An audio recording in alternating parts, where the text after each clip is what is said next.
Dia bukan hanya seorang pembunuh. Dia juga pembunuh yang mesum. Ada semacam rasa sakit yang disebut rasa sakit Anda untuknya. Dahi pria itu ditusuk oleh pisau. Tanpa obat bius. Tanpa basa-basi. Dengan benang dan jarum. Dia mulai jahit lukanya sendiri. Cara dia menjahit juga sangat bagus. Nama pria ini adalah Ki-bum. Dari kecil dia ada seorang sahabat namanya Min-su. Sejak kecil, mereka sudah memiliki kebiasaan yang berbeda dari orang normal. Saat anak kecil sedang bermain petak umpat, kedua orang ini sudah terobsesi dengan sensasi membunuh. Mereka sering membunuh anjing dan kucing liar dan dimasukkan ke kantong. Mayat-mayat itu ada di sekitar. Tapi kedua orang masih berbicara dan tertawa di sana. Ketika mereka tumbuh dewasa, maka lebih sadis lagi. Sudah bosan membunuh hewan, mereka mulai membunuh orang. Satunya suka menusuk, satunya suka menggores. Gayanya sangat berbeda dan memiliki prinsip mereka sendiri. Mereka melakukan pembunuhan pada malam hari. Jika ada yang membuat mereka emosi, maka akan langsung dibunuh. Tekniknya sangat bersih, tanpa meninggalkan sedikit jejak. Polisi tidak dapat menemukan bukti.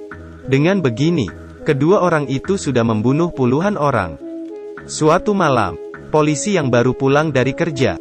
Ketika turun dari taksi, dia ketemu Ki-bum. Saat keduanya berpas-pasan, leher polisi itu digores oleh Ki-bum.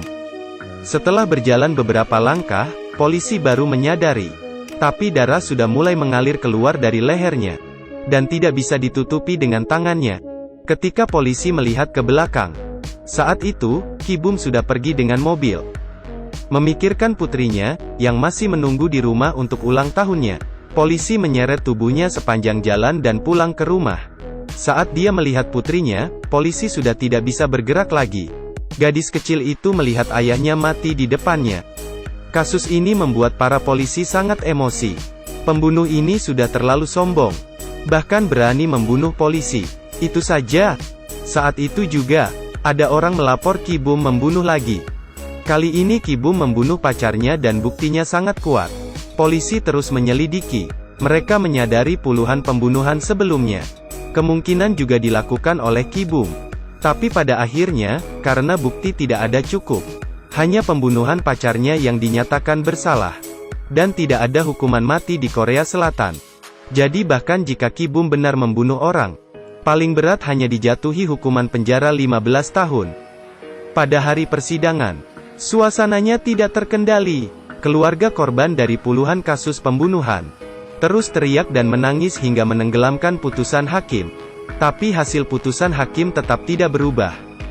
Bahkan polisi yang menangani kasus ini juga emosi dan ingin memukulnya. Tapi Ki-bum mengatakan satu kata, "Apakah kau memiliki bukti?" Kemudian dia menertawai polisi itu. Di lautan orang-orang yang berisik, hanya seorang yang paling diam.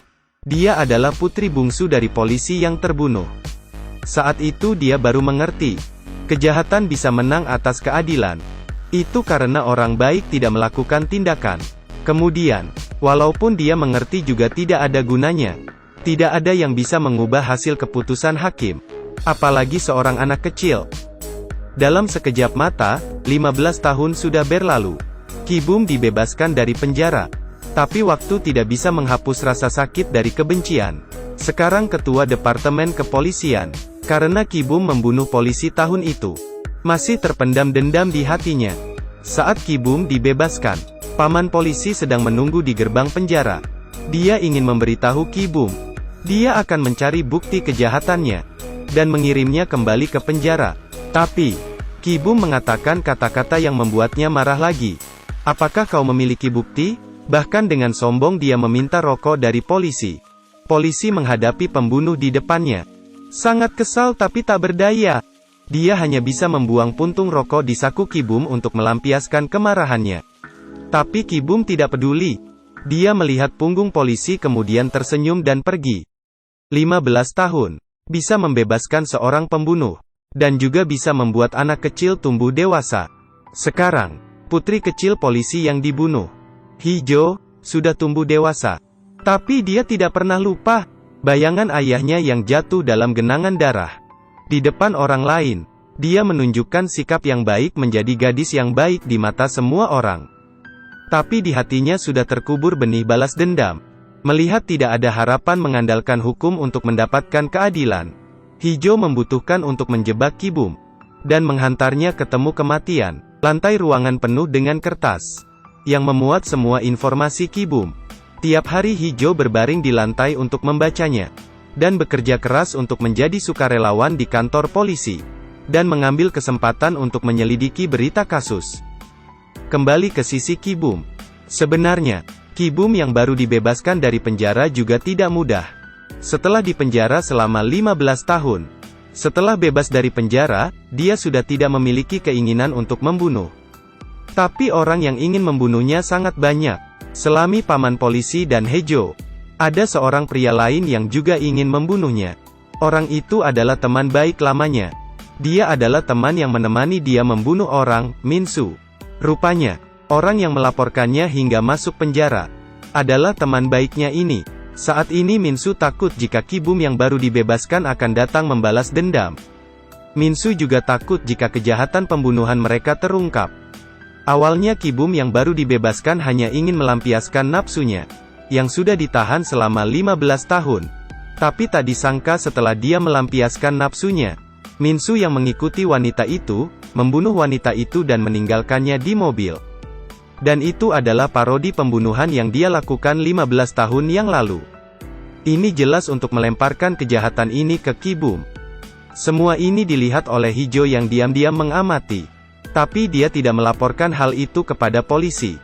Tapi dia menggunakan kesempatan ini. Ibunya Hijau sering dipukul oleh ayah tirinya.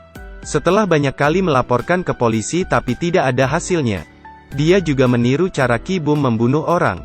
Dengan batu dia membunuh ayahnya di pinggir jalan. Dia juga ingin melemparkan kejahatan ini ke Ki Bum. Tindakan kedua orang itu seketika membuat kantor polisi meledak. Metode pembunuhan yang sama muncul kembali setelah 15 tahun. Ki Bum kembali dibawa ke kantor polisi untuk diinterogasi. Dia juga berada dalam posisi yang sulit. Tapi yang dihadapi polisi masih masalah yang sama dengan 15 tahun lalu. Tidak ada bukti yang kuat. Tapi polisi menemukan beberapa petunjuk di ponselnya. Setelah Ki Bum dibebaskan, dia terus menelepon seseorang. Orang itu adalah teman baik dari panti asuhannya, Minsu. Dan orang yang memberikan bukti pembunuhan Ki Bum tahun itu adalah Minsu juga. Polisi menemukan petunjuk ini. Minsu memberikan bukti itu agar Ki Bum dipenjara. Suatu malam, Minsu masuk ke rumah Ki Bum. Ki Bum yang mengetahui itu langsung mengeluarkan pisau dan mengarahkannya ke pintu. Secara diam-diam dia menatap ke gagang pintu yang pelan-pelan bergerak. Dia menusuk Setang dengan keras. Tusukan itu menembus daging dan darah. Kemudian ia perlahan-lahan memutar pisaunya. Minsu yang di belakang pintu juga seorang pria tangguh. Dia tidak mengeluarkan sedikit pun suara saat ditusuk. Dan dengan berani dia membuka pintu perlahan-lahan. Tiba-tiba pisau itu ditarik. Dalam sekejap pisau tertusuk pada pintu dan hampir menusuk matanya. Saat kedua orang dalam suasana tegang, seorang polisi datang mencari Ki Bum. Lalu dia akhirnya melihat pria di belakang pintu itu. Ternyata itu adalah teman baiknya, Minsu. Tapi Ki Bum tidak membiarkan polisi menangkapnya. Namun malah membiarkan dia melarikan diri. Dia membiarkan musuh yang kabur. Namun setelah itu, Minsu tiba-tiba menghilang tanpa jejak. Malam itu, Ki Bum yang baru saja akan berbaring dan beristirahat, tiba-tiba merasa ada yang aneh. Setelah buka selimut dia menemukan mayat. Orang ini adalah Minsu yang menghilang. Saat itu juga, sebuah bayangan berkedip. Itu adalah Hijau yang tiba-tiba menyerangnya dari belakang. Dia menekan Ki Bum dengan kuat. Kemudian dia mencekiknya dengan rantai anjing. Rupanya, Hijau telah menemukan informasi pembunuhan tahun itu. Minsu juga terlibat dalam pembunuhan itu. Dia membunuhnya dengan metode pembunuhan Ki Bum. Kemudian dia melemparkan kejahatan itu kepada musuh yang membunuh ayahnya. Akhirnya bukti sudah kuat. Ki Bum akhirnya akan mendapatkan hukuman. Tapi tak disangka, Ki Bum melarikan diri dalam perjalanan ke penjara. Dan dia menemukan kediaman Hijau. Dia mengamati pergerakan di dalam ruangan dengan hati-hati. Kemudian menekan bel. Hijau tiba-tiba keluar dari kegelapan.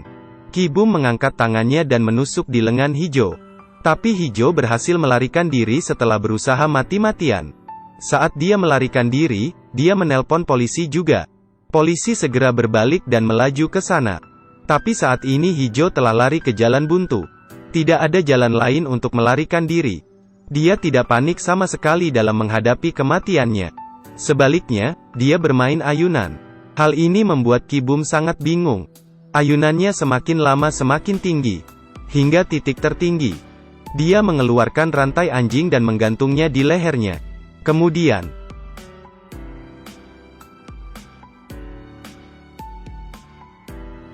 polisi akhirnya tiba saat itu. Tapi Hijau sudah tidak bernapas. Dia menggunakan nyawanya untuk menyelesaikan misi balas dendam terakhirnya. Ki Bum akhirnya mendapat hukuman yang pantas dia dapatkan di pengadilan. Akhirnya cerita berakhir di sini. Sepertinya sangat konyol. 15 tahun lalu, Ki Bum membunuh banyak orang. Tetapi hanya dijatuhi hukuman 15 tahun penjara. Dan 15 tahun kemudian, Ki Bum tidak membunuh seorang pun. Tapi dia dijatuhi hukuman penjara seumur hidup. Film ini juga merupakan sindiran terhadap hukum otoritas nasional Korea. Kalimat ini juga harus dikuatkan. Keadilan akan selalu ada, tapi selalu datang telat. Terima kasih sudah menonton. Jangan lupa like dan follow ya. Sampai ketemu lagi. Bye-bye.